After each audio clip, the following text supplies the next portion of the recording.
সূরা আল হজ। বিসমিল্লাহির রহমানির রহিম। রহমান রহিম আল্লাহ তাআলার নামে। ইয়া আইয়ুহান নাসু ইত্তাকু রাব্বাকুম ইন্না যালযালাতাস সাআতি শাইউন আযীম।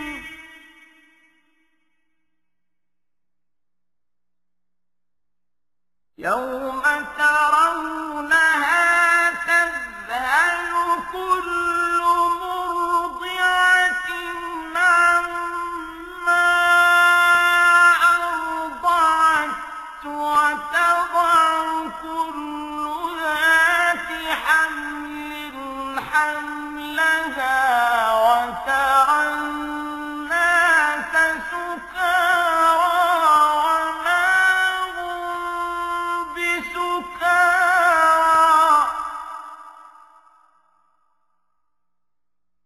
وترى الناس سكارى وما هم بسكارى ولكن عذاب الله شديد। হে মানুষ, তোমরা তোমাদের মালিককে ভয় করো, কেননা কিয়ামতের কম্পন হবে একটি ভয়ঙ্কর ঘটনা। সেদিন তোমরা দেখবে বুকের দুধ খাওয়াচ্ছে এমন প্রতিটি নারী ভয়াবহ আতঙ্কে তার দুগ্ধপোষ্যকে ভুলে যাবে। প্রতিটি গর্ভবতী নারী তার গর্ভস্থিত সন্তানের বোঝা ফেলে দেবে। মানুষকে যখন তুমি দেখবে তখন তোমার মনে হবে তারা বুঝি কিছু নেশাগ্রস্ত মাতাল, কিন্তু তারা আসলে কেউই নেশাগ্রস্ত নয়, বরং এটা হচ্ছে এক ধরনের আযাব। আল্লাহ তাআলার আযাব অত্যন্ত ভয়াবহ। ومن الناس من يجادل في الله بغير علم ويتبع كل شيطان مريد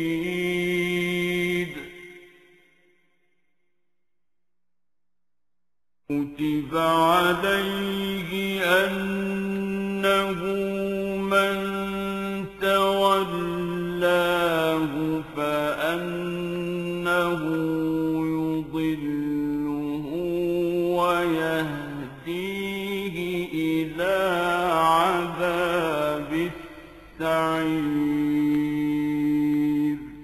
মানুষের মধ্যে কিছু মূর্খ লোক আছে যারা না জেনে না বুঝে আল্লাহ তাআলার শক্তি ক্ষমতা সম্পর্কে তর্ক বিতর্ক করে এবং সে প্রতিটি বিদ্রোহী শয়তানের আনুগত্য করে। অথচ তার উপর আল্লাহ তাআলার এ ফয়সালা তো হয়েই আছে যে যে কেউ তাকে বন্ধু হিসেবে গ্রহণ করবে সে নির্ঘাত গোমরা হয়ে যাবে, আর এই গোমরাহি তাকে জাহান্নামের প্রজ্বলিত আগুনের শাস্তির দিকে নিয়ে যাবে।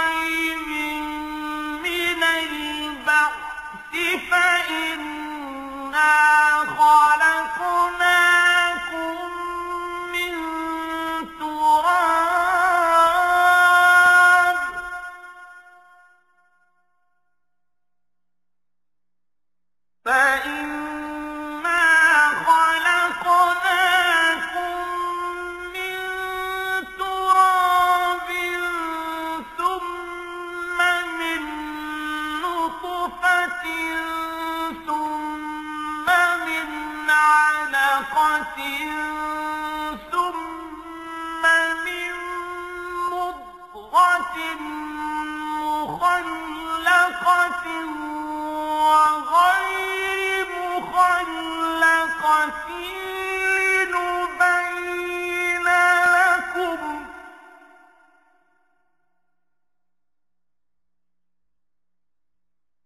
ونقر في الأرحام ما نشاء إلى أجل مسمى مسمى ثم نخرجكم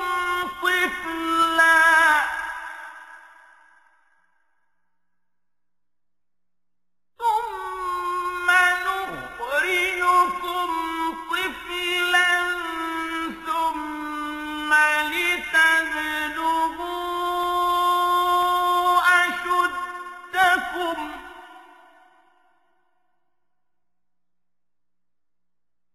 ومنكم من يتوفى ومنكم من يرد إلى أرذل العمر لكي لا يعلم من بعد علم شيئا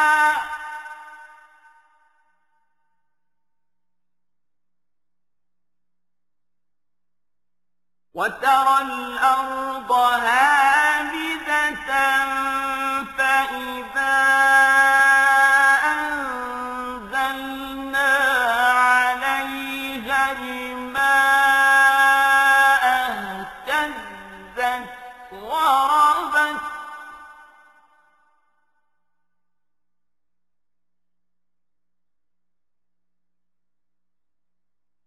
فإذا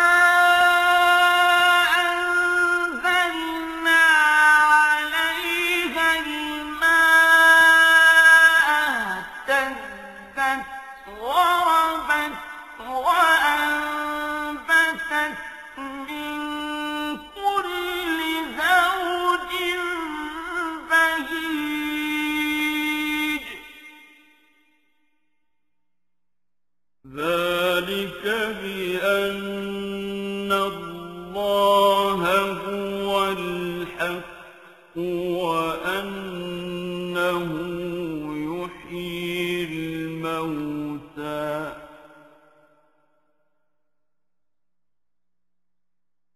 وأنه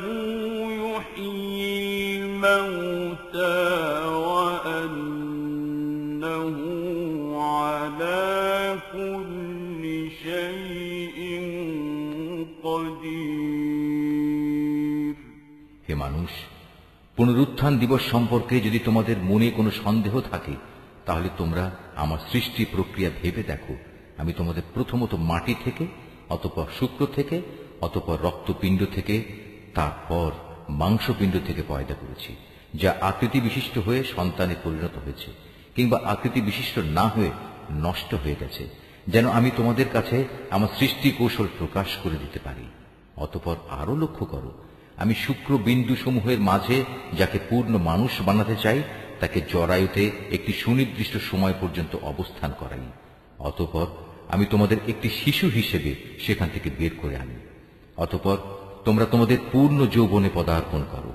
তোমাদের মধ্যে কেউ বয়ঃপ্রাপ্তির আগেই মরে যায়, আবার তোমাদের অকর্মণ্য বৃদ্ধ বয়স পর্যন্ত পৌঁছে দেওয়া হয়, যেন অনেক কিছু জানার পরেও তার অবস্থা এমন হয় সে কিছুই বুঝি এখন আর জানে না।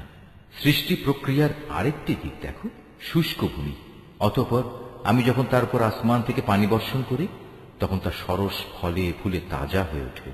অতঃপর তা সর্বপ্রকার নয়নাভিরাম উদ্ভিদ উদ্গত করে। এগুলো এজন্যই ঘটে, আল্লাহ তাআলা হচ্ছেন অমোঘ সত্য। তিনি মৃতকে জীবন দান করেন এবং সব কিছুর উপর তিনি একক ক্ষমতাবান।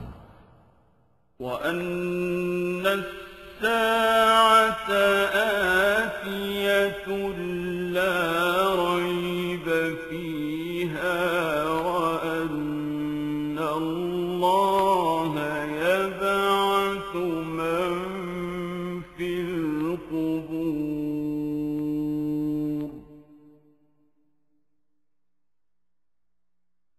ومن الناس من يجادل في الله بغير علم ولا هدى ولا كتاب منير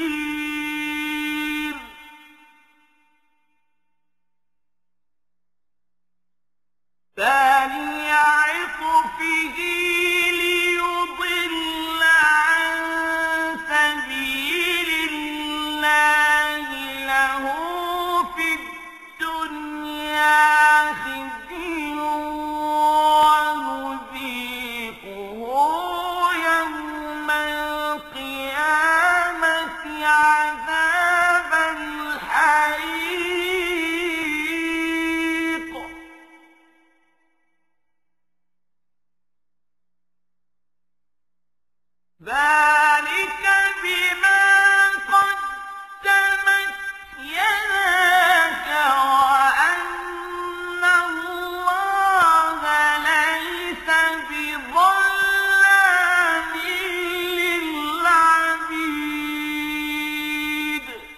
অবশ্যই কিয়ামত আসবে, তাতে বিন্দু মাত্র সন্দেহ নেই।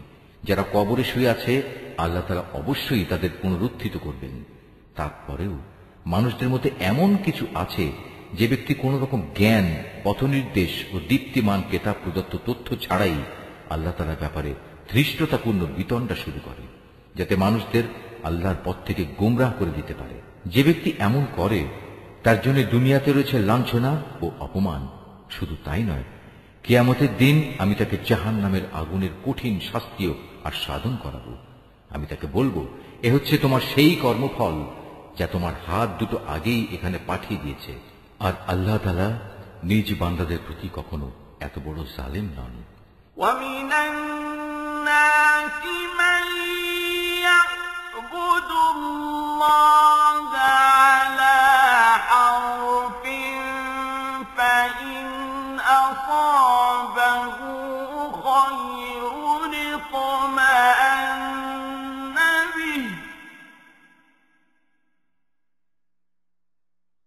فَإِنْ أَصَابَهُ خَيْرٌ اطْمَأَنَّ بِهِ وَإِنْ أَصَابَتْهُ فِتْنَةٌ انقَلَبَ عَلَى وَجْهِهِ خَسِرَ الدُّنْيَا وَالْآخِرَةَ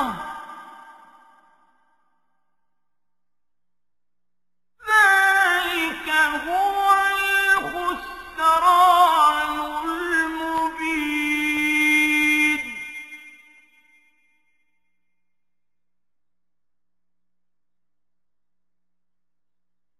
يَدْعُو مِن دُونِ اللَّهِ مَا لَا يَضُرُّهُ وَمَا لَا يَنفَعُهُ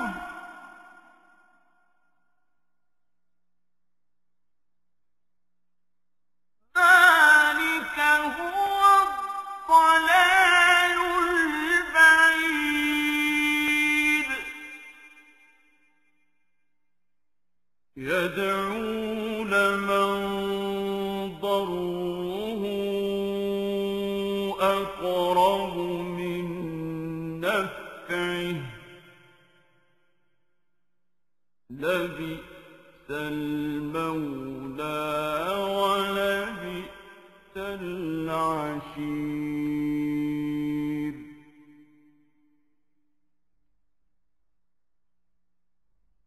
إِنَّ اللَّهَ يُدْخِلُ الَّذِينَ آمَنُوا وَعَمِلُوا الصَّالِحَاتِ جَنَّاتٍ تَجْرِي مِن تَحْتِهَا الْأَنْهَارُ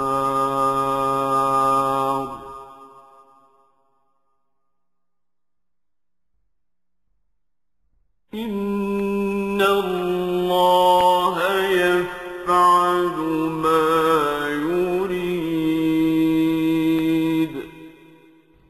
মানুষের মধ্যে এমন কিছু আছে যে ঈমানের একান্ত প্রান্ত সীমার উপর থেকে আল্লাহ তাআলার ইবাদত করে। যদি এতে তার কোনো পার্থিব উপকার হয় তাহলে সে ঈমানের ব্যাপারে নিশ্চিত হয়ে যায়, কিন্তু যদি কোনো দুঃখ কষ্ট তাকে পেয়ে বসে তাহলে তার মুখ পুনরায় কুফরির দিকে ফিরে যায়। এভাবে সে দুনিয়াও হারায় এবং আখিরাতও হারায়। আর এটা হচ্ছে আসলেই এক সুস্পষ্ট ক্ষতি। এই নির্বোধ ব্যক্তিরা আল্লাহর বদলে এমন কিছুকে ডাকে যা তার কোনো অপকারও করতে পারে না, উপকারও করতে পারে না। এটা হচ্ছে এক চরমতম গোমরাহী। ওরা এমন কিছুকে ডাকে যার ক্ষতি তার উপকারের চেয়ে বেশি নিকটতর। কত নিকৃষ্ট এদের অভিভাবক, কত নিকৃষ্ট সে অভিভাবকের সহচর। পক্ষান্তরে যারা আল্লাহ তাআলার উপর ঈমান আনে এবং নেক কাজ করে, আল্লাহ তাআলা তাদের এমন এক জান্নাতে প্রবেশ করাবেন যার পাদদেশে সুপ্রিয় ঝর্ণাধারা প্রবাহিত হবে। অবশ্যই আল্লাহ তাআলা যা চান তাই করেন। من كان يظن أن لن ينصره الله في الدنيا والآخرة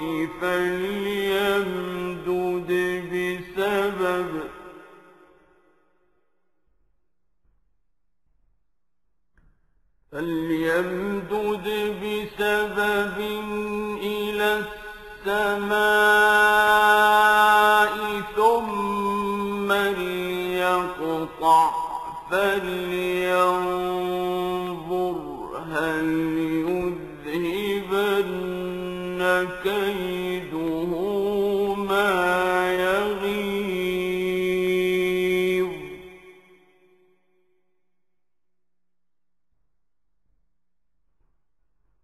وكذلك أنزلناه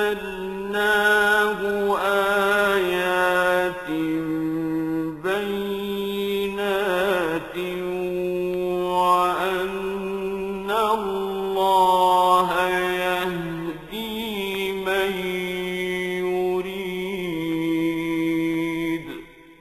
যদি কেউ মনে করে আল্লাহ তাআলা যাকে নবুয়ত দিয়েছেন তাকে দুনিয়া ও আখিরাতে কোনো সাহায্য করবেন না, তাহলে নিজের পরিতৃপ্তির জন্য সে যেন আসমান পর্যন্ত একটি রশি ঝুলিয়ে নেয়, অতঃপর আসমানে গিয়ে যেন ওহী আগমনের ধারা কেটে দিয়ে আসে, তারপর নিজেই যেন দেখে নেয় যে জিনিসের প্রতি তার এত আক্রোশ তার এই কৌশল তা দূর করতে পারে কিনা। এভাবেই সুস্পষ্ট নিদর্শনের মাধ্যমে আমি কোরআনটা নাজিল করেছি। আল্লাহ তাআলা যাকে চান সঠিক পথের হেদায়েত দান করেন। ইন্নাল্লাযীনা আমানু ওয়াল্লাযীনা হাদু ওয়াস-সাবিঈনা ওয়ান-নাসারা ওয়াল-মাজূসা ওয়াল্লাযীনা আশরাকু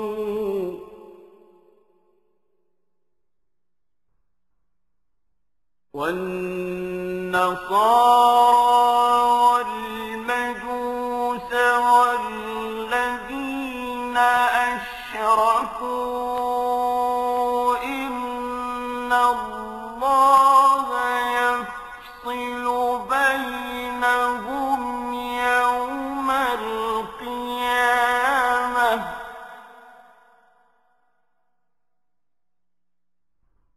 إن الله على كل شيء شهيد।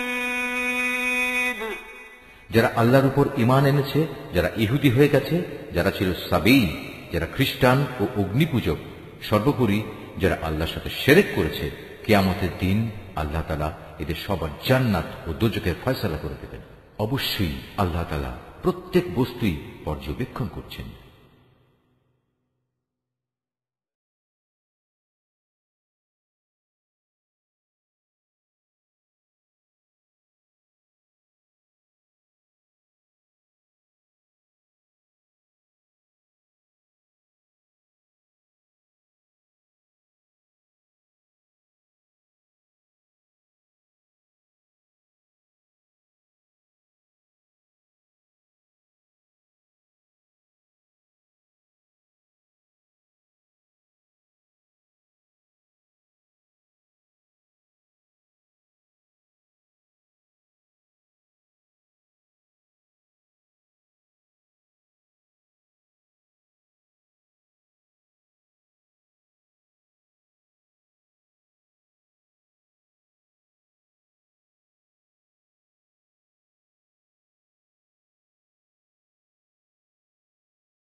ألم تر أن الله يسجد له من في السماوات ومن في الأرض والشمس والقمر والنجوم والجبال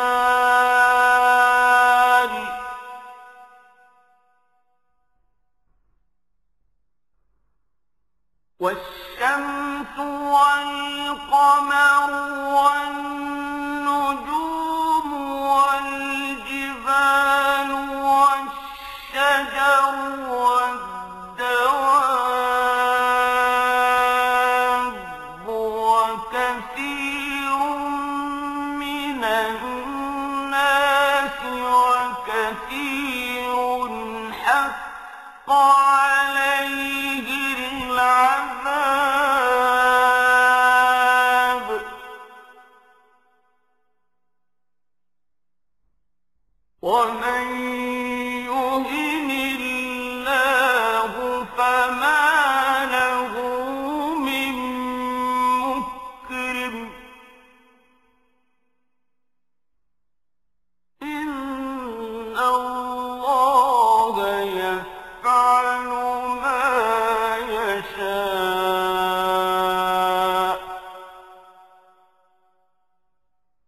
فالذين كفروا قطعت لهم ثياب من نار يصب من فوق رؤوسهم الحميم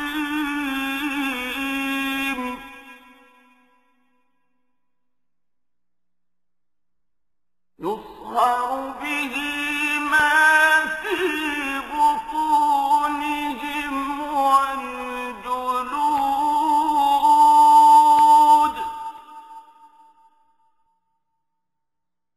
ولهم مقامع من حديد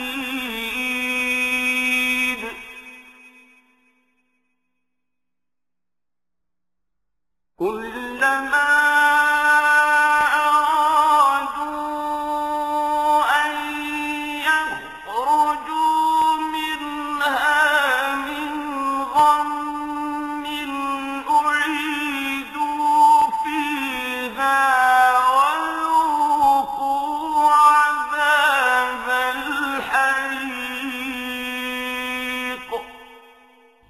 তুমি কি এ বিষয়টির প্রতি লক্ষ্য করনি?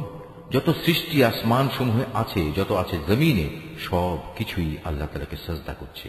সাজদা করছে সূর্য, চন্দ্র, তারকারাজি, পর্বত সমূহ, বৃক্ষলতা, জমিনের উপর বিচরণশীল সব জীব জন্তু। সর্বোপরি মানুষের মধ্যেও অনেকে তাকে সাজদা করছে। এ মানুষদের অনেকের উপর নাফরমানির কারণে আল্লাহর আযাব অবধারিত হয়ে আছে। আসলে আল্লাহ তাআলা যাকে অপমানিত করেন তাকে সম্মান দেওয়ার কেউই থাকবে না। অবশ্যই আল্লাহ তাআলা তাই করেন যা তিনি ইরাদা করেন। এ হচ্ছে বিপরীতমুখী দুটো দল, যারা নিজেদের মালিকের ব্যাপারে একে অন্যের সাথে বিতর্ক করল। অতঃপর এদের মধ্যে যারা আল্লাহ তাআলাকে অস্বীকার করে তাদের পরিধান করানোর জন্য আগুনের পোশাক কেটে রাখা হয়েছে। শুধু তাই নয়, তাদের মাথার উপর সেদিন প্রচন্ড গরম পানি ঢেলে দেয়া হবে। তার ফলে যা কিছু তাদের পেটের ভেতর আছে তা সব এবং চামড়াগুলো গলে যাবে। তাদের শাস্তির জন্য সেখানে আরো থাকবে বড় বড় লোহার গদা। যখনই তারা দোজখের তীব্র যন্ত্রণায় অস্থির হয়ে তা থেকে বেরিয়ে আসতে চাইবে, তখনই তাদের পুনরায় ধাক্কা দিয়ে তাতে ঠেলে দেয়া হবে। বলা হবে, জ্বলনের প্রচন্ড যন্ত্রণা আজ তোমরা আস্বাদন করো। এরা ছিল বিতর্কের প্রথম দল, যারা আল্লাহ তাআলাকে অস্বীকার করেছে। ইন্নাল্লাহ ইউদখিলু আল্লাযীনা আমানু ওয়া আমিলুস সালিহাতি জান্নাতিন তাজরি মিন তাহতিহাল আনহারু ইউহাল্লাউনা ফীহা মিন أساور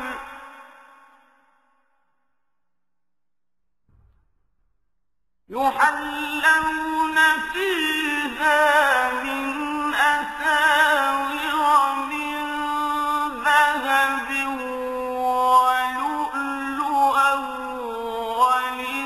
ولباسهم فيها حرير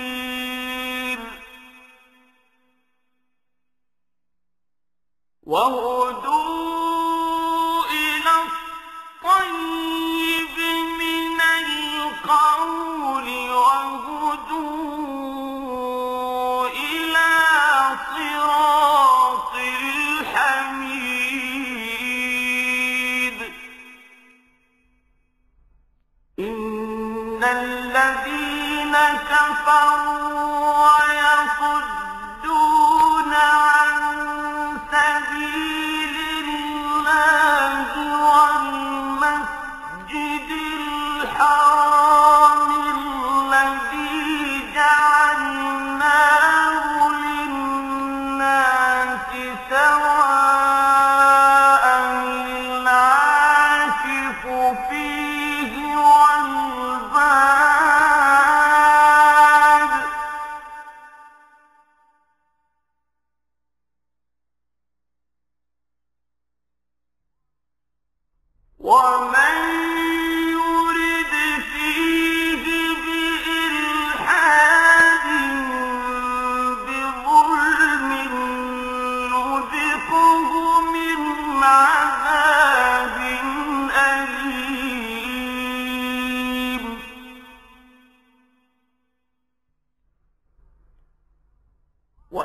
بوأنا لإبراهيم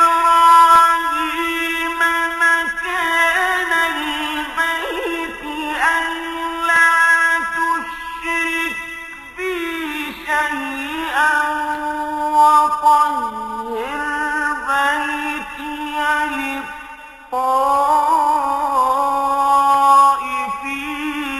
والقائمين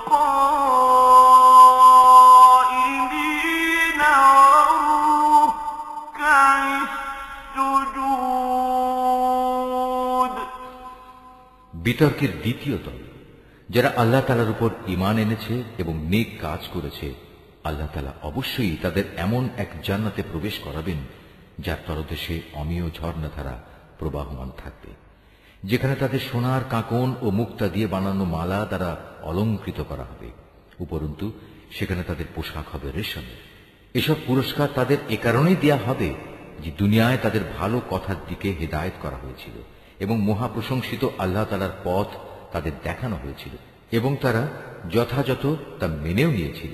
যারা নিজেরা কুফরি করে এবং অন্যদেরও আল্লাহর পথে চলতে বাধা দেয় মানুষদের মসজিদুল হারামের তাওয়াফ ও জিয়ারত থেকে, যাকে আমি স্থানীয় অস্থানীয় নির্বিশেষে সব মানুষের জন্য একই রকম মর্যাদার স্থান বানিয়েছি, এমন লোকদের মনে রাখতে হবে যারা তাতে হারাম শরীফে ইচ্ছাপূর্বক দ্বীন বিরোধী কাজ করবে। আমিও তাদের সবাইকে কঠিন আযাব আস্বাদন করাব। হে নবী, স্মরণ করো যখন আমি ইব্রাহিমকে এ কাবা ঘর নির্মাণের জন্য স্থান ঠিক করে দিয়েছিলাম, তখন তাকে আদেশ দিয়েছিলাম, আমার সাথে অন্য কাউকে শরীক করো না। আমার এ ঘরকে তাদের জন্য পবিত্র রেখো, যারা এর তাওয়াফ করবে, যারা এখানে নামাজের জন্য দাঁড়াবে, রুকু করবে, সাজদা করবে।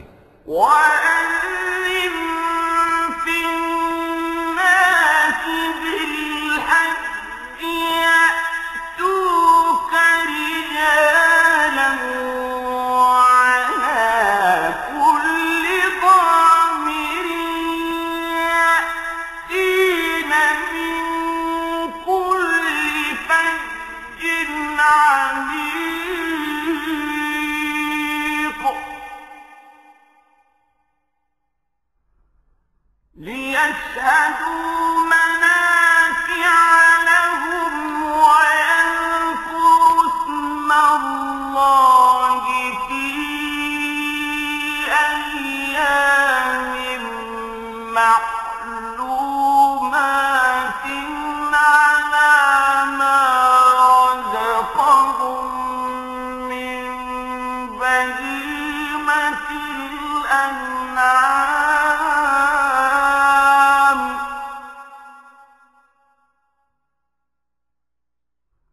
فكلوا منها وأطعموا البائس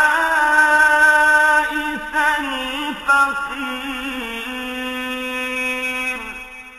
তাকে আরো আদেশ দিয়েছিলাম, তুমি মানুষদের মাঝে হজের ঘোষণা প্রচার করে দাও, যাতে করে তারা তোমার কাছে পায়ে হেঁটে ও সর্বপ্রকার দুর্বল উটের পিঠে আরোহণ করে ছুটে আসে দূর দূরান্তের পথ অতিক্রম করে, যাতে করে তারা তাদের নিজেদেরই ফায়দার জন্য সময় মতো এখানে এসে হাজির হয় এবং নির্দিষ্ট দিনসমূহে কোরবানি করার সময় তার উপর আল্লাহ তাআলার নাম নেয়, যা তিনি তোমাদের দান করেছেন। অতঃপর কোরবানির এ গোশত থেকে কিছু তোমরা নিজেরা খাবে, দুস্থ এবং অভাবগ্রস্তদেরও তার কিছু অংশ দিয়ে আহার করাবে। ثم ليقضوا تفثهم وليوفوا نذورهم وليطوفوا بالبيت العتيق.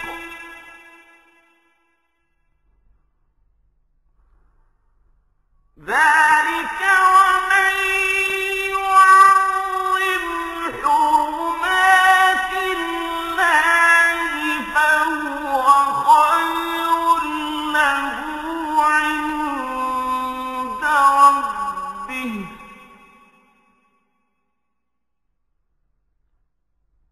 وأحلت لكم الأنعام إلا ما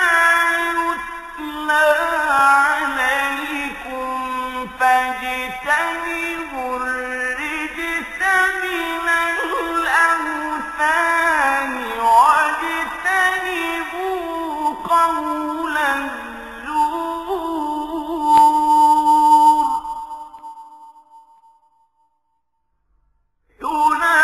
حنفاء لله غير مشركين به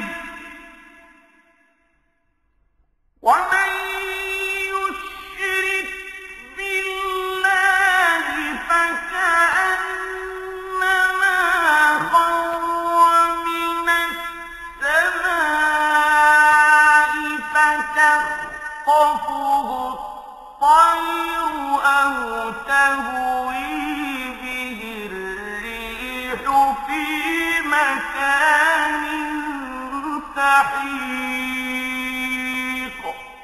অতঃপর তারা যেন এখানে এসে তাদের যাবতীয় ময়লা কালিমা দূর করে, নিজেদের মানতসমূহ পুরা করে, বিশেষ করে এ প্রাচীন ঘরটির তাওয়াফ করে।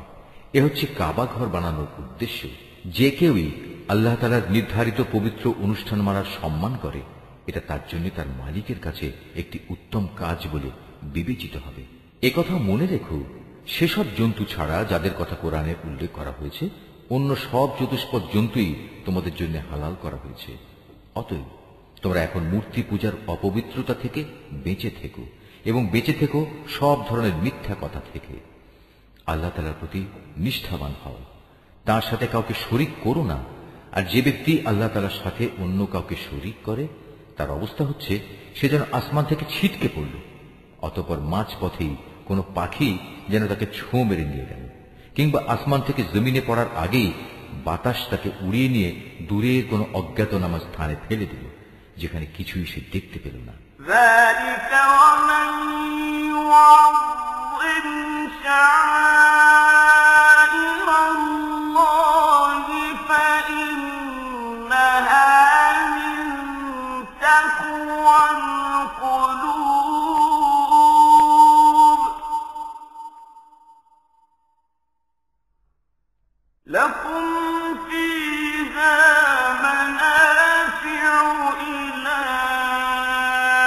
أجل مسمى ثم محلها إلى البيت العتيق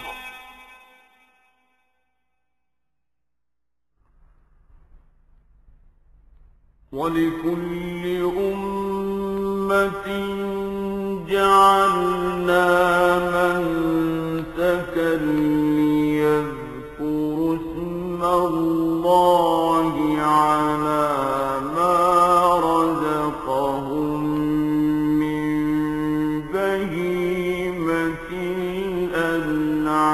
الأنعام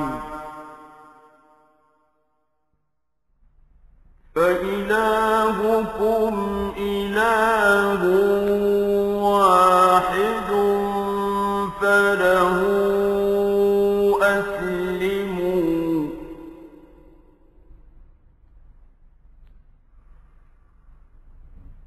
وبشر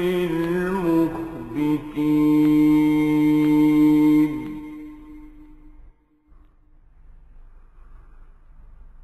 الذين إذا ذكر الله وجلت قلوبهم والصابرين على ما أصابهم والمقيم الصلاة ومما رزقناهم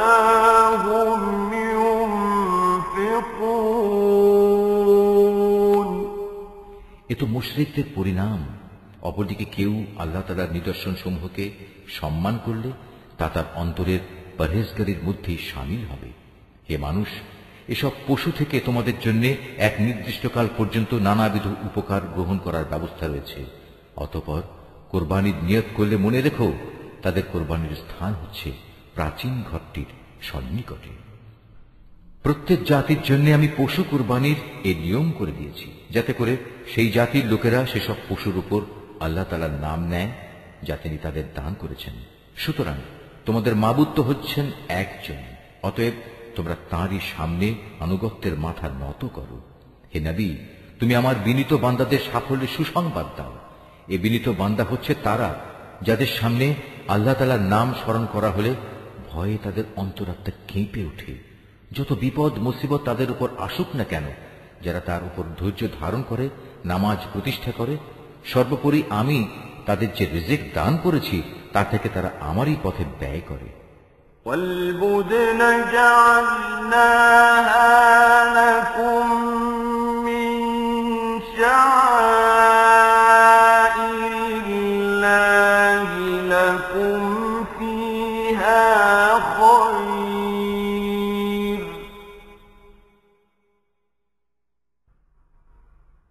فاذكروا اسم الله عليها فإذا وجبت جنوبها فكلوا منها وأطعموا القانع والمعتر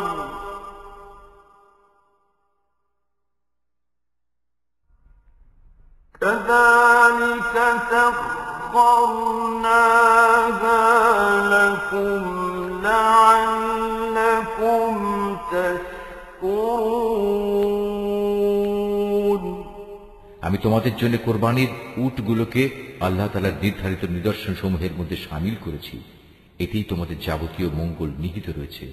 অতএব কোরবানি করার সময় তাদের সারিবদ্ধভাবে দাঁড় করিয়ে তাদের উপর আল্লাহ তাআলার নাম নাও। অতঃপর জবাই শেষে তা যখন একদিকে পড়ে যায় তখন তোমরা তার গোশত থেকে নিজেরা খাও, যারা এমনি আল্লাহর রিজিকে সন্তুষ্ট আছে তাদের, এবং যারা তোমার কাছে সাহায্য প্রার্থী হয় এদের সবাইকে খাওয়াও। এভাবেই আমি এদের তোমাদের অধীন করে দিয়েছি যাতে তোমরা এজন্য আল্লাহ তাআলার শুকর আদায় করতে পারো। لن ينال الله لحومها ولا دماؤها ولكن يناله التقوى منكم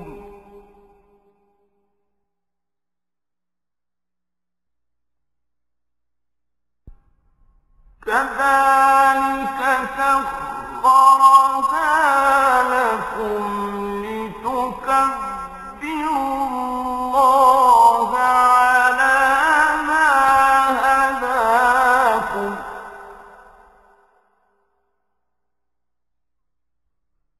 وبشر المحسنين إن الله يدافع عن الذين آمنوا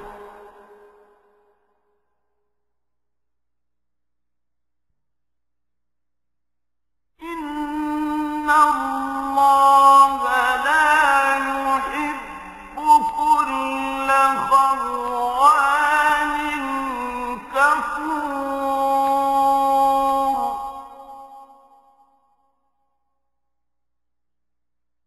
أذن للذين يقاتلون بأنهم ظلموا وإن الله على نصرهم لقدير। আল্লাহ তাআলার কাছে কখনো কোরবানির গোশত ও রক্ত পৌঁছায় না, হ্যাঁ তার কাছে তোমাদের তাকওয়াটুকুই পৌঁছায়। এভাবে আল্লাহ তাআলা এদের তোমাদের অধীন করে দিয়েছেন যাতে যে দিনের পথ তিনি তোমাদের দেখিয়ে দিয়েছেন তার সে উপকারের জন্য তোমরা তার মাহাত্ম্য বর্ণনা করতে পারো।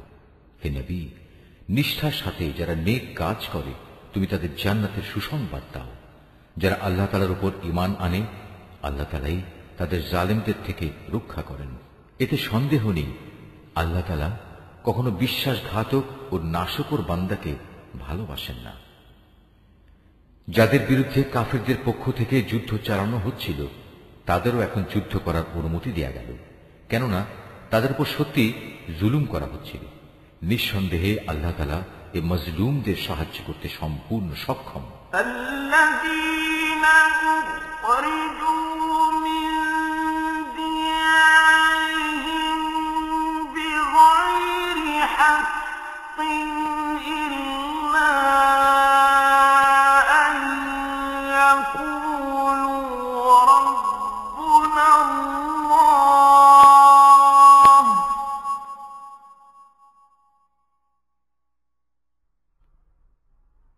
ولولا دفع الله الناس بعضهم ببعض لهدمت صوامع وبيع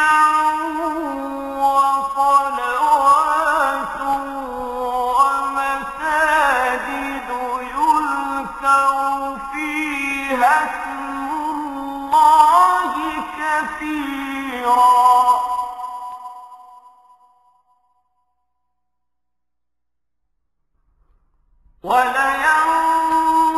ولينصرن الله من ينصره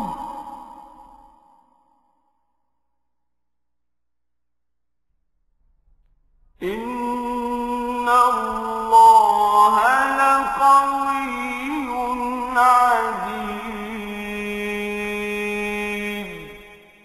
এরা হচ্ছে কতিপয় মজলুম মানুষ, যাদের অন্যায়ভাবে নিজেদের ঘর বাড়ি থেকে বের করে দেওয়া হয়েছে, শুধু এই কারণে যে তারা বলেছিল আমাদের মালিক হচ্ছেন আল্লাহ তাআলা। যদি আল্লাহ তাআলা মানব জাতির এক দলকে আরেক দল দিয়ে শায়েস্তা না করতেন, তাহলে দুনিয়ার বুক থেকে খ্রিস্টান সন্ন্যাসীদের উপাসনালয় ও গির্জাসমূহ বিধ্বস্ত হয়ে যেত, ধ্বংস হয়ে যেত ইহুদিদের ইবাদতের স্থান ও মুসলমানদের মসজিদ সমূহ, যেখানে বেশি বেশি পরিমাণে আল্লাহ তাআলার নাম নেওয়া হয়। আল্লাহ তাআলা অবশ্যই তাকে সাহায্য করেন। যে আল্লাহ তাআলার দ্বীনে সাহায্য করে, অবশ্যই আল্লাহ তাআলা শক্তিমান ও পরাক্রমশালী।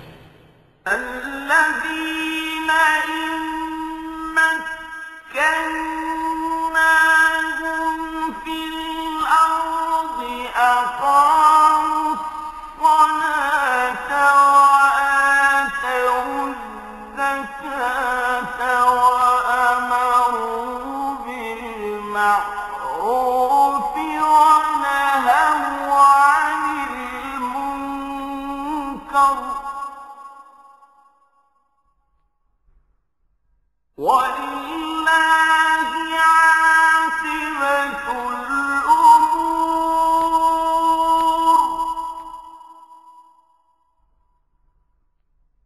وإن يكذبوك فقد كذبت قبلهم قوم نوح وعاد وثمود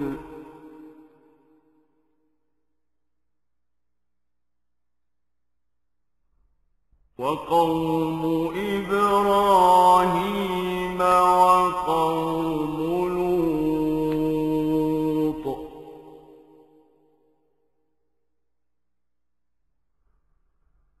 وأصحاب مدين وكذب موسى فأمليت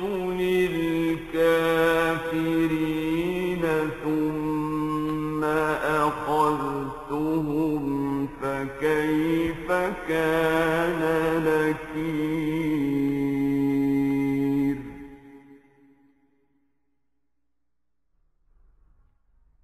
فكأين من قرية أهلكناها وهي ظالمة فهي خاوية على عروشها وبئر معطلة وقصر مشيد আমি যদি এ মুসলমানদের আমার জমিনে রাজনৈতিক প্রতিষ্ঠা দান করি, তাহলে তারা প্রথমে নামাজ প্রতিষ্ঠা করবে, দ্বিতীয়ত জাকাত আদায়ের ব্যবস্থা করবে, আর নাগরিকদের তারা সৎ কাজের আদেশ দেবে এবং মন্দ কাজ থেকে বিরত রাখবে। তবে অবশ্য সব কাজের চূড়ান্ত পরিণতি একান্তভাবে আল্লাহ তাআলারই এখতিয়ারভুক্ত। হে নবী, এই লোকেরা যদি তোমাকে মিথ্যা সাব্যস্ত করে তাতে তোমার উদ্বেগের কিছুই নেই। এদের আগে নূহের জাতি, আদ ও সামুদের লোকেরাও তাদের নবীদের মিথ্যা সাব্যস্ত করেছিল। ইব্রাহিমের জাতি এবং লূতের জাতিও তাই করেছিল। আরো করেছে মাদিয়ানের অধিবাসীরা।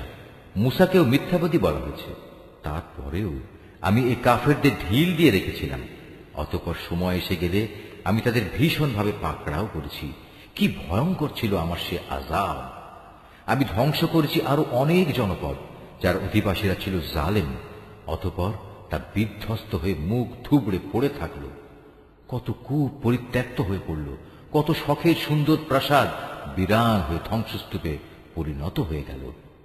أفلم يسيروا في الأرض فتكون لهم قلوب يعقلون بها أو آذان يسمعون بها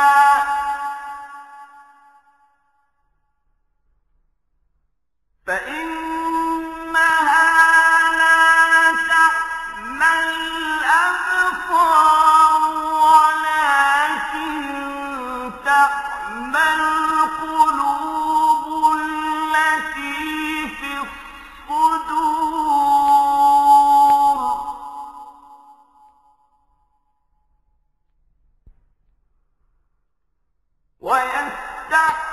ويستعجلونك بالعذاب ولن يخلف الله وعده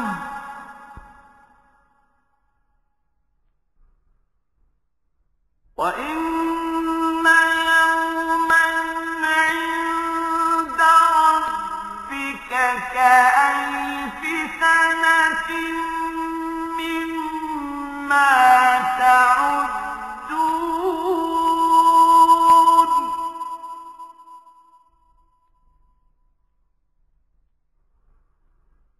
وكأين من قرية أمليت لها وهي ظالمة ثم أخذتها وإلي المصير قل يا أيها الناس إنما أنا لكم نذير مبين فالذين آمنوا وعملوا الصالحات لهم مغفرة ورزق كريم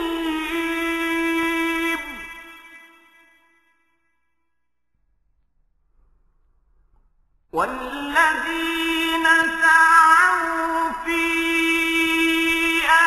آياتنا معاجزين أولئك أصحاب الجحيم এরা কি জমিনে ঘুরে ফিরে এগুলো পর্যবেক্ষণ করেনি? পর্যবেক্ষণ করলে এদের অন্তর এমন হবে যা দ্বারা এরা তা বুঝতে পারবে, তাদের কান এমন হবে যা দ্বারা তারা শুনতে পারবে। আসলে অবোধ নির্বোধের চোখ তো কখনো অন্ধ হয়ে যায় না। অন্ধ হয়ে যায় সেই অন্তর যা মনের ভিতরে লুকিয়ে থাকে। হে নবী, এরা তোমার কাছে আযাবের ব্যাপারে তাড়াহুড়ো করে।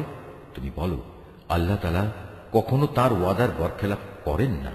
তোমার মালিকের কাছে যা একদিন তা তোমাদের গণনার 1000 বছরের সমান। আরো কত জনপদ ছিল, তাদের আমি প্রথম দিকে ঢিল দিয়ে রেখেছিলাম, অথচ তারা ছিল জালেম। অতঃপর এক সময় আমি তাদের কঠিন পাকড়াও করেছিলাম। পরিশেষে সবাইকে আমার কাছেই ফিরে আসতে হবে। হে নবী, তুমি বলো, হে মানুষ, আমি তো তোমাদের জন্য আযাবের একজন সুস্পষ্ট সতর্ককারী মাত্র। যারা আল্লাহর উপর ঈমান আনে এবং সে অনুযায়ী নেক কাজ করে, তাদের জন্য রয়েছে আল্লাহ তাআলার ক্ষমা ও সম্মানজনক জীবিকা। অপরদিকে যারা আমার আয়াতসমূহ ব্যর্থ করে দেওয়ার চেষ্টা করে, তারাই জাহান্নামের অধিবাসী হবে।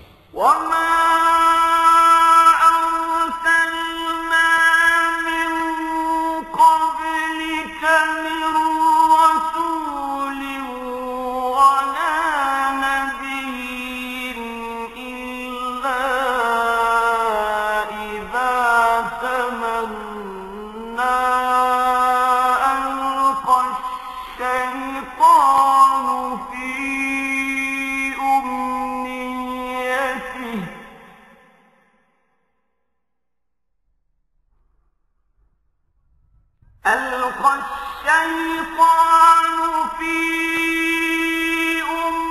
أمنيته فينسخ الله ما يلقي الشيطان ثم يحكم الله آياته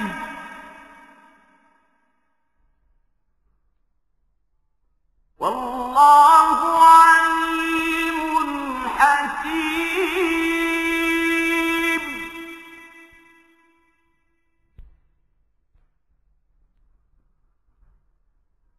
ليجعل ما يلقي الشيطان فتنة للذين في قلوبهم مرض والقاسية قلوبهم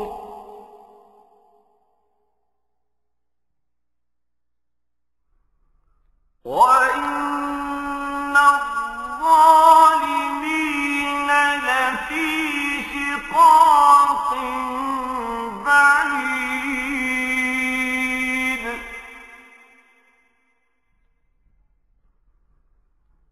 وليعلم الذين أوتوا العلم أنه الحق من ربك فيؤمنوا به فتخبت له قلوبهم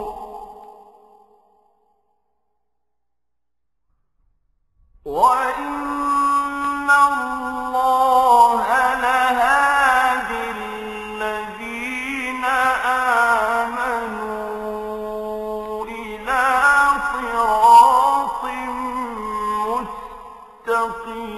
مستقيم হে নবী, আমি তোমার আগে এমন কোন নবী কিংবা রসুলই পাঠাইনি যারা এই ঘটনার সম্মুখীন হয়নি যে যখন সে নবী আল্লাহর আয়াতসমূহ পড়ার আগ্রহ প্রকাশ করল, তখন শয়তান তার সে আগ্রহের কাজে কাফেরদের মনে সন্দেহ ঢেলে দেয়নি। অতঃপর আল্লাহ তাআলা শয়তানের নিক্ষিপ্ত সন্দেহগুলো মিটিয়ে দেন এবং নিজের আয়াতসমূহকে আরো মজবুত করে দেন। আল্লাহ তাআলা সব কিছু জানেন, তিনি হচ্ছেন বিজ্ঞ কুশলী। এটা এই কারণে যেন আল্লাহ তাআলা এর মাধ্যমে শয়তানের প্রক্ষিপ্ত সন্দেহগুলোকে সেসব মানুষের পরীক্ষার বিষয়ে বানিয়ে দিতে পারেন যাদের অন্তরে আগে থেকে মুনাফিকের ব্যাধি আছে। উপরন্তু যারা একান্ত পাষাণ হৃদয়, অবশ্যই এ জালেমরা অনেক মতবিরোধ ও সন্দেহে নিমজ্জিত হয়ে আছে। এটা এই কারণে যাদের আল্লাহ তাআলার কাছ থেকে জ্ঞান দেয়া হয়েছে, তারা যেন জানতে পারে এটাই যা তুমি পড়লে তোমার মালিকের পক্ষ থেকে আসা সত্য। অতঃপর তারা যেন তাতে পুরোপুরি ঈমান আনে এবং তাদের মন যেন সেদিকে আরো আকৃষ্ট হয়ে পড়ে। অবশ্যই আল্লাহ তাআলা ঈমানদারদের সঠিক পথে পরিচালিত করেন। ولا يزال الذين كفروا في مرية منه حتى تأتيهم الساعة بغتة أو يأتيهم يأتيهم عذاب يوم عقيم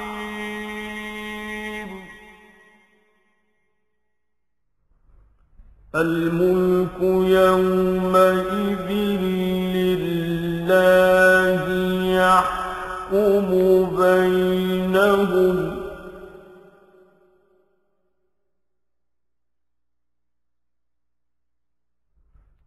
الذين آمنوا وعملوا الصالحات في جنات النعيم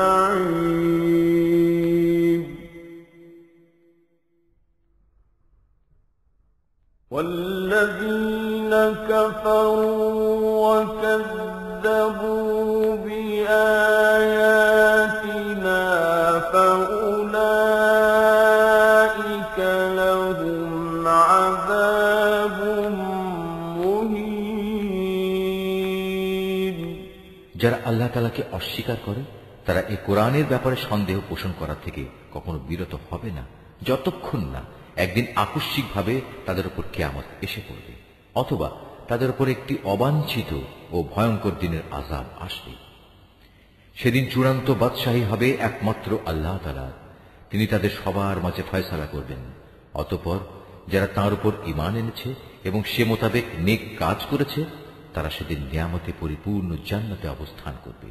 যারা আল্লাহ তাআলাকে অস্বীকার করেছে এবং আমার আয়াতসমূহকে মিথ্যা প্রতিপন্ন করেছে তাদের জন্য অপমানজনক আযাবের ব্যবস্থা থাকবে। والذين هاجروا في سبيل الله ثم قتلوا أو ماتوا ليرزقنهم الله رزقا حسنا وَإِنَّ اللَّهَ لَهُوَ خَيْرُ الرَّازِقِينَ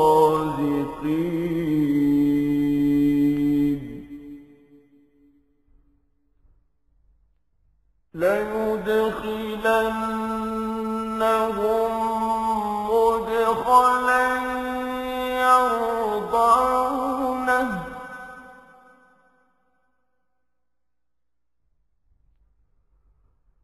وَإِنَّ اللَّهَ لَعَلِيمٌ حَلِيمٌ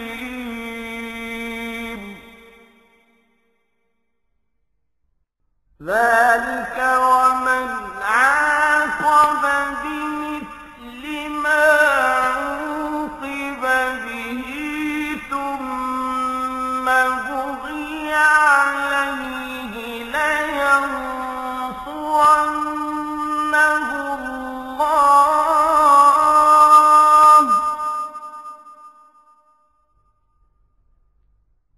إِنَّ اللَّهَ لَعَفُوٌّ غَفُورٌ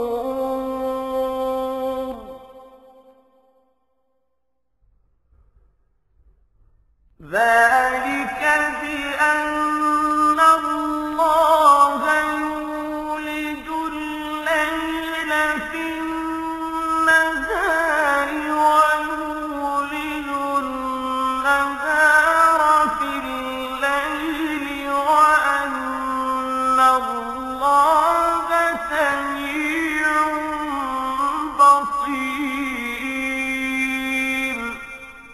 যারা আল্লাহ তাআলার পথে তাঁরই সন্তুষ্টির জন্য নিজেদের ভিটে মাটি ছেড়ে গেছে পরে আল্লাহর পথে নিহত হয়েছে কিংবা এমনি মৃত্যুবরণ করেছে অবশ্যই আল্লাহ তাআলা কিয়ামতের দিন তাদের উত্তম রিজিক দান করবেন। নিঃসন্দেহে আল্লাহ তাআলা হচ্ছেন সর্বোত্তম রিজিক দাতা। তিনি অবশ্যই তাদের এমন এক স্থানে প্রবেশ করাবেন যা তারা খুবই পছন্দ করবে। নিঃসন্দেহে আল্লাহ তাআলা প্রজ্ঞাময় ও একান্ত সহনশীল। এটা হচ্ছে তাদের প্রকৃত অবস্থা। অপরদিকে কোনো ব্যক্তি দুশমনকে যদি ততটুকুই কষ্ট দেয় যতটুকু কষ্ট তাকে দেয়া হয়েছিল তার সাথে যদি তার উপর বাড়াবাড়িও করা হয় তাহলে আল্লাহ তাআলা অবশ্যই এই মজলুম ব্যক্তির সাহায্য করবেন। নিঃসন্দেহে আল্লাহ তাআলা মানুষের পাপ মোচন করেন এবং তাদের ক্ষমা করে দেন। এ হচ্ছে আল্লাহর নিয়ম। আল্লাহ তাআলা রাতকে দিনের মধ্যে আবার দিনকে রাতের মধ্যে ঢুকিয়ে দেন। অবশ্যই আল্লাহ তাআলা সবকিছু শোনেন, সবকিছুই দেখেন। ذلك بأن الله هو الحق وأن ما يدعون من دونه هو الباطل وأن الله هو العلي الكبير.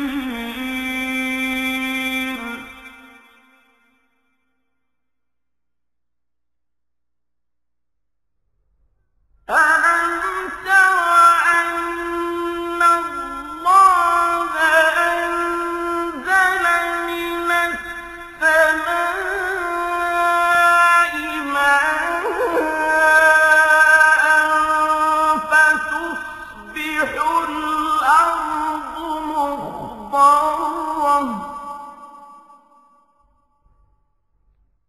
إن الله لطيف خبير.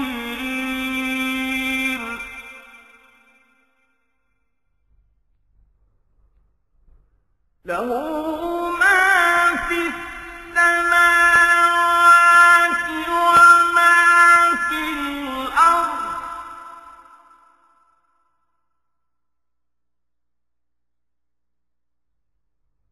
وإن الله لهو الغني الحميد. এটা হচ্ছে আল্লাহর নিয়ম। আল্লাহ তাআলাই হচ্ছেন একমাত্র সত্য। প্রয়োজন পূরণের জন্য যাদের এরা আল্লাহ তাআলার বদলে ডাকে তা সম্পূর্ণ বাতিল ও মিথ্যা, এবং আল্লাহ তাআলাই হচ্ছেন সমুচ্চ, তিনি হচ্ছেন মহান। তুমি কি তাকিয়ে দেখোনি আল্লাহ তাআলা কিভাবে আসমান থেকে পানি বর্ষণ করেন, অতঃপর এ পানি পেয়ে জমিন সবুজ শ্যামল হয়ে ওঠে?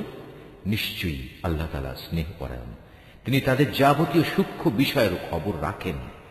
আসমান সমূহ ও জমিনে যেখানে যা কিছু আছে সবই তাঁর জন্য। আল্লাহ তাআলা হচ্ছেন সব ধরনের অভাব মুক্ত ও যাবতীয় প্রশংসার একমাত্র মালিক। ألم تر أن الله سخر لكم ما في الأرض والفلك تجري في البحر بأمره ويمسك السماء أن تقع على الأرض إلا بإذنه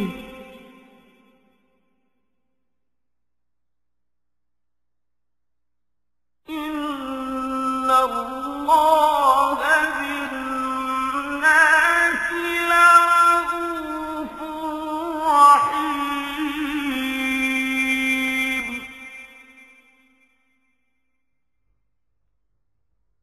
وهو الذي أحياكم ثم يميتكم ثم يحييكم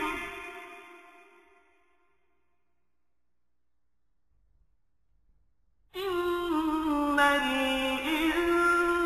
الإنسان لكفور. তুমি কি দেখতে পাও না আল্লাহ তাআলা কিভাবে এ জমিনে যা কিছু আছে তাকে এবং সমুদ্রে বিচরণশীল জলযানকে নিজের আদেশক্রমে তোমাদের অধীন করে দিয়েছেন? তিনি আসমানকে ধরে রেখেছেন যাতে করে তা জমিনের উপর পড়ে না যায়, কিন্তু তার আদেশের সাথে যখন পড়ে যাবে সেটা হবে ভিন্ন কথা। অবশ্যই আল্লাহ তাআলা মানুষদের সাথে স্নেহপ্রবণ ও দয়াবান। তিনি তোমাদের জীবন দান করেছেন, অতঃপর তিনিই তোমাদের মৃত্যু দেবেন, পুনরায় তিনিই তোমাদের জীবন দান করবেন। মানুষ আসলেই অতিমাত্রায় অকৃতজ্ঞ, তারা সবাই ভুলে যায়। لكل أمة جعلنا منسكا مكنهم ناسفوه فلا ينازعنك في الأمر وادع إلى ربك إنك لعلى هدى مستقيم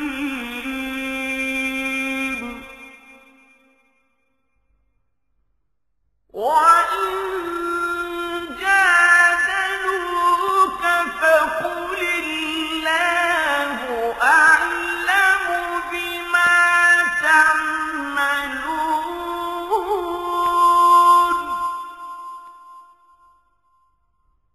الله يحكم بينكم يوم القيامة فيما كنتم فيه تختلفون প্রত্যেক জাতির জন্যই আমি ইবাদতের কিছু আচার অনুষ্ঠান ঠিক করে দিয়েছি যা তারা পালন করে।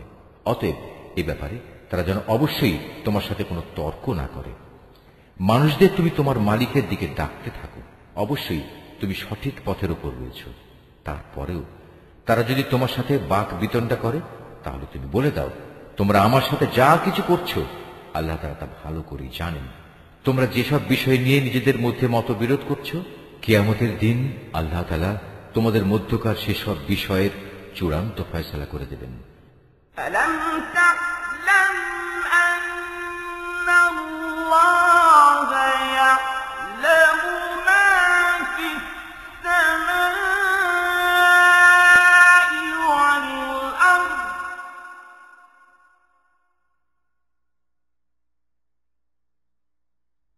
إن ذلك في كتاب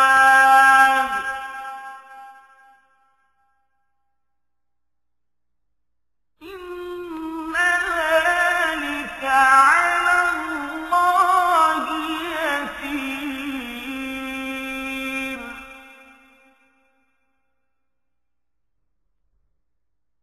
ويعبدون من دون الله ما لم ينزل به سلطانا وما ليس لهم به علم وما للظالمين من نصير তুমি কি জানো না, আসমান ও জমিনে যা কিছু আছে আল্লাহ তাআলা তার সম্পর্কে সম্যক অবগত রয়েছেন। এর সবকিছু একটি কিতাবে সংরক্ষিত রয়েছে। এই সংরক্ষণ প্রক্রিয়াটা আল্লাহ তাআলার কাছে অত্যন্ত সহজ একটি কাজ।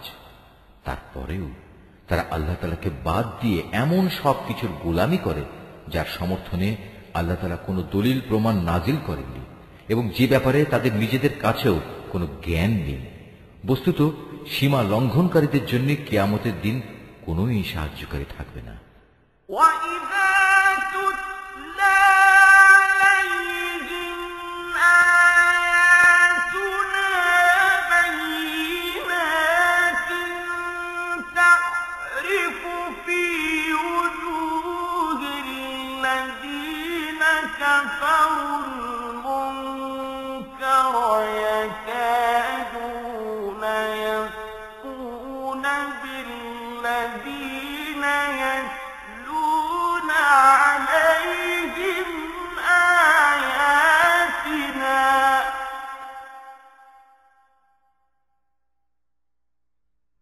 قُلْ أَفَأُنَبِّئُكُم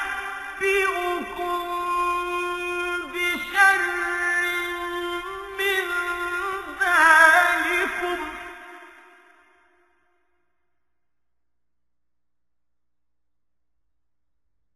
النَّارُ وَعَدَهَا اللَّهُ الَّذِينَ كَفَرُوا وَبِئْسَ الْمَصِيرُ। হে নবী, যখন এদের সামনে আমার সুস্পষ্ট আয়াতসমূহ তেলাওয়াত করা হয় তখন তুমি কাফিরদের চেহারায় তীব্র অসন্তোষ দেখতে পাবে। অবস্থা দেখে মনে হয় যারা তাদের সামনে আয়াত তেলাওয়াত করছে এরা বুঝি এখনই তাদের উপর হামলা করবে। হে নবী, তুমি এদের বলো, আমি কি তোমাদের এর চাইতে মন্দ কিছু সংবাদ দেব? তা হচ্ছে জাহান্নামের আগুন। আল্লাহ তাআলা যার ওয়াদা করেছেন তাদের সাথে যারা আল্লাহ তাআলাকে অস্বীকার করে, আবাসস্থল হিসেবে তা কত নিকৃষ্ট।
ضعف الطالب والمطلوب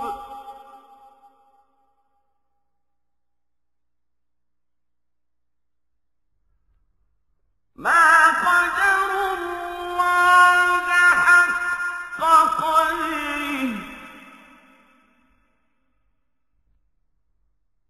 إن الله لقوي عزيز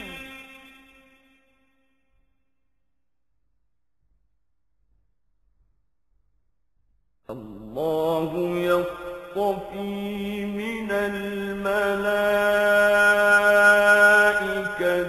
رسلا ومن الناس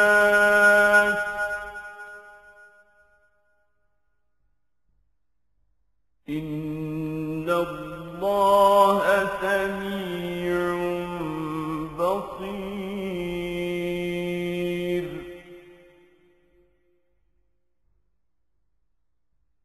يعلم ما بين أيديهم وما خلفهم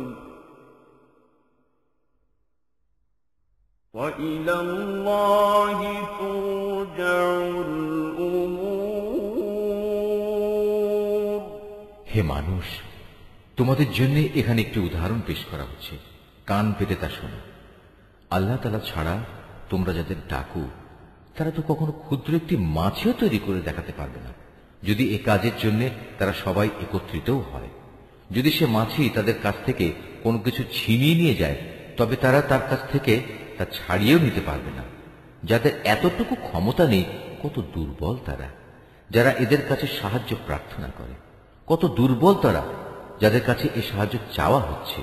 এ মূর্খ ব্যক্তিরা আল্লাহ তাআলাকে কোনো মূল্যায়নই করতে পারেনি, ঠিক যেভাবে তার ক্ষমতার মূল্যায়ন করা উচিত ছিল। আল্লাহ তাআলা নিশ্চয়ই পরাক্রমশালী। আল্লাহ তাআলা তার ওহী বহন করার জন্য ফেরেশতাদের মধ্যে থেকে বাণীবাহক মনোনীত করেন, মানুষদের ভেতর থেকেও তিনি এটা করেন। অবশ্যই আল্লাহ তাআলা সবকিছু শুনেন ও সবকিছু দেখেন। তাদের সামনে যা আছে তা যেমনি তিনি জানেন, তেমনি জানেন তাদের পেছনে যা আছে তাও, কেননা একদিন তার কাছেই সব কিছুকে ফিরে যেতে হবে। এই আয়াতটি যিনি তেলাওয়াত করবেন এবং যিনি এই আয়াতটির তেলাওয়াত শুনবেন তারা যদি শাফি মাযহাবের অনুসারী হন তাহলে তাদের সবাইকে এই আয়াতের সাজদাটি আদায় করতে হবে। তাদের জন্য এটা ওয়াজিব। يا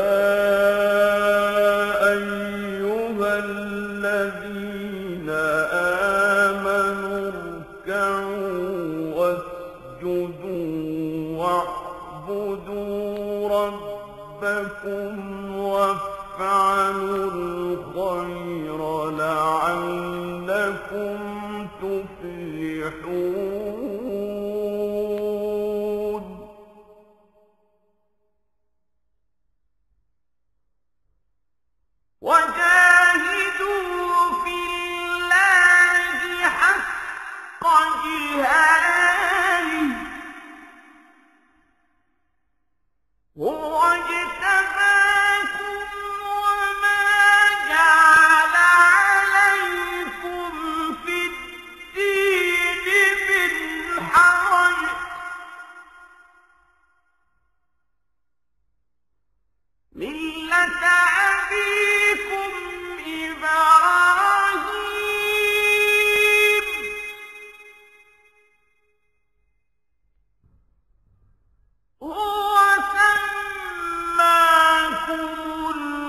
المسلمين من قبل وفي هذا ليكون الرسول شهيدا عليكم وتكونوا شهداء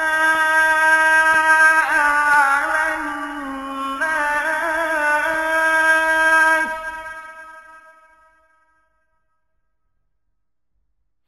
হে মানুষ, যারা ঈমান এনেছো, তোমরা আল্লাহ তাআলার সামনে রুকু করো, সিজদা করো এবং তোমাদের মালিকের যথাযথ ইবাদত করো, নেক কাজ করতে থাকো। আশা করা যায় এতে করে তোমরা মুক্তি পেয়ে যাবে। আর আল্লাহ তাআলার পথে তোমরা জিহাদ করো, যেমনি তার জন্য জিহাদ করা তোমাদের উচিত।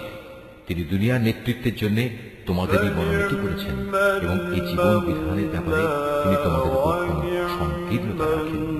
তোমরা প্রতিষ্ঠিত থেকো তোমাদের আদি পিতা ইব্রাহিমের দ্বীনের উপর। সে আগেই তোমাদের মুসলিম নাম রেখেছিল।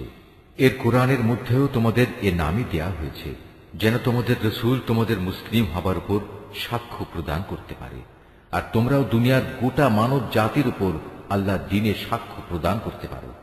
অতএব নামাজ প্রতিষ্ঠা করো, যাকাত আদায় করো এবং আল্লাহ তাআলার রশি শক্তভাবে ধারণ করো। তিনিই হচ্ছেন তোমাদের একমাত্র অভিভাবক। কত উত্তম অভিভাবক তিনি, কত উত্তম সাহায্যকারী তিনি।